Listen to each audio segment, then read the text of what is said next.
Hello and welcome to yet another episode of Tossin the Pigskin. As always, I'm your host, Nate Smith. Can you believe it? It is already week number 9, which means technically we are over the halfway point in the season already, which is just insane to think about. Feels like the season just started a couple weeks ago. It's going by fast. I'm here to enjoy it. Got another half of football left. Let's try to make it a winning one. As always, we'll start with how did I do last week for my Week 8 picks. Now, I know I've said this before that wins are wins and losses are losses. Doesn't matter if it's by 1 point or if it's by 30. Now, while this remains true, what is also true is some losses just sting more than others, and that's just a fact. And I went 2-3 for Week 8. I'm now at 17-21-2 on the season. And I got to be honest, a couple of these losses had me pretty frustrated. One of which was the Lions -7. Lost the cover of that game with 1:19 remaining in real game time. Tough. Seahawks -9. Lost that cover with 1:17 left in real game time. Also tough. Seahawks one especially pissed me off because they were up 24-0 at half, scored 3 points in the second half, and just had an insanely conservative game plan. Just let the Falcons do what they please. Anyways, Eagles money line was a no-sweat winner, and Packers -4.5 was a winner, even though that one also got a little hairy towards the end. So, all in all, Week 8 was 2-3, but we're on to Week 9, so let's get into it. Pick number 1. It's going to be on Thursday Night Football, baby. It is Halloween after all. Recording this on Thursday morning. 49ers -7 versus the Cardinals. Now, people are going to probably accuse me of being a fraud because most books are listing 49ers -10 right now. I took this on Monday, so I took this very early in the week, and I also bought down half a point. That's why my odds are a little bit higher. I do actually think they cover the -10, but I saw the number early in the week, and I thought it was just right, so I took it. The Cardinals aren't a bad team, but the Niners are just on another level right now. I think the Panthers are better than the Cardinals, and the 49ers just embarrassed the Panthers. So you see where I'm going here. That score was 51-13 in favor of the Niners. San Francisco is number 3 in points per game offensively and allowing just 11 points per game on defense, good for second in the entire league. Kyle Shanahan has these boys rolling right now. He's my nomination for Coach of the Year at this point. Also, the Niners are first in opponents' yards per game. They're just a dominant team against the Cardinals team who has a lot of injuries at running back. I know that position in today's NFL isn't exactly the most important, but David Johnson banged up. Chase Edmonds banged up. This wide receiving core of the Cardinals is not great. Give me the Niners here by double digits. Pick number 2, a team that burned me last week, but I'm going back to the well. Colts in a pick'em versus the Steelers. I like the Colts here. I just think they're the better team, plain and simple. Offensively, defensively, special teams, if you combine it all, I think they have a better coaching staff. This Pittsburgh offense is terrible. They're 28th overall in points per game and 26th in passing yards per game. Major issues at quarterback ever since Big Ben went down, which can be expected. Mason Rudolph has not been getting the job done. The Colts are middle of the road in most defensive statistics, but as I mentioned, I just believe their overall roster is better.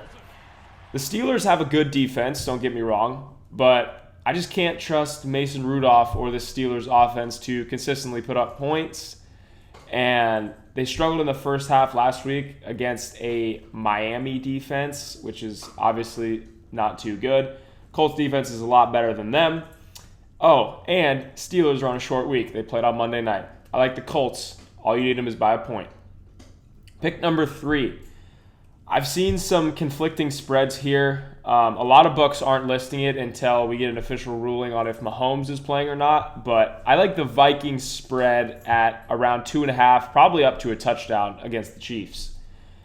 This is recorded on Thursday morning, as I mentioned earlier, so a lot of books do not have the spread officially listed, but I was looking on Google, and I saw some places with minus 2.5, so we'll talk about it based off that. If that really does end up being the final line, I'm all over it. I like it up to about a touchdown. Main reason here is Patrick Mahomes is not expected to play in this game, and even if for some reason he does, there's no way he's 100%. This Vikings defense is very good. Talent at all three levels of this defense. Most likely we're going to be seeing Matt Moore again, and even though he looked great last week on Sunday night against the Packers, this Packers defense is worse than this Vikings defense. To me, this Vikings defense is a top 5 unit in the league. Also, Vikings offensively in recent weeks have been starting to really turn this thing around after a rough start to the year.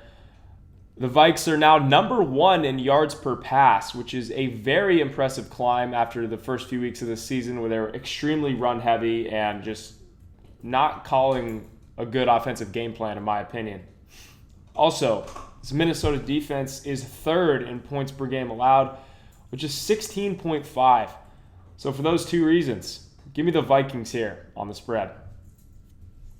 Pick number 4, Packers versus the Chargers. Give me over 47 in this one.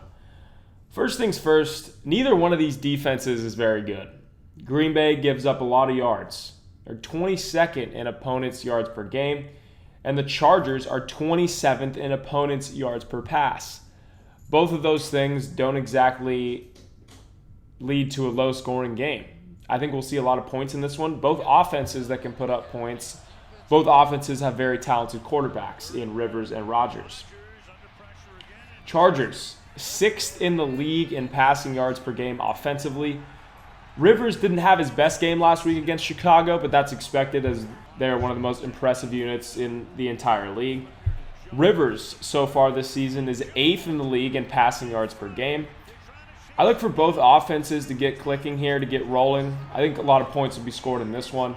And this is more to the Green Bay advantage, but the Chargers do not really have a home field advantage with their current situation in LA. I think Packers fans travel. There's a lot of Packers fans in California to begin with. Rodgers and his boys will be fired up. They'll have a good showing there, as it seems like every road team that plays the Chargers does. I just think we see a high-scoring ball game here, and we don't even need that high of a score. 27-27 gets it done. I think that could happen. I think that will happen. That's the pick. Moving on to pick number 5, the final pick of the slate. Give me the Patriots -3 versus the Ravens. Now, at a lot of places, Patriots would be listed at -3.5. I bought half a point down just to be safe with the field goal. We'll get a push off that.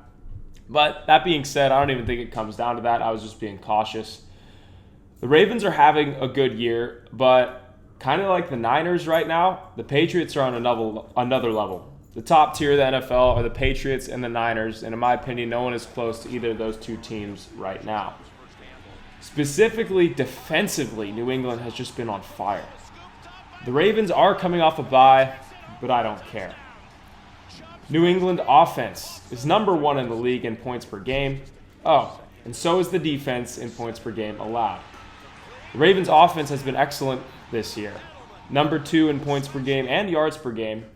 But New England is number 4 in opponents' rushing yards per game and number 2 in opponents' passing yards per game. So it's really going to be interesting to see Belichick versus Harbaugh here, a clash between Lamar Jackson and this amazing New England defense. I got to give the edge to New England, coaching and just personnel-wise. I think this defense will, I don't know if they'll completely stop Lamar Jackson, but do enough to win the game as they have been all year. Let's see here. And they also, New England does, has the number 1 interception rate in the entire NFL. Just to add on to that, New England is number 1 in turnover margin and number 1 in takeaways per game. As you can see, they lead the league in a lot of important statistical categories that make you feel good about backing the Patriots when the number is small like this. The game is in Baltimore. Doesn't matter to me. I think the Pats win, honestly, by at least a touchdown. That'll do it for the Week 9 episode of Tossin the Pigskin. As always, I'm your host, Nate Smith. Thanks for stopping by, and we will see you all next week.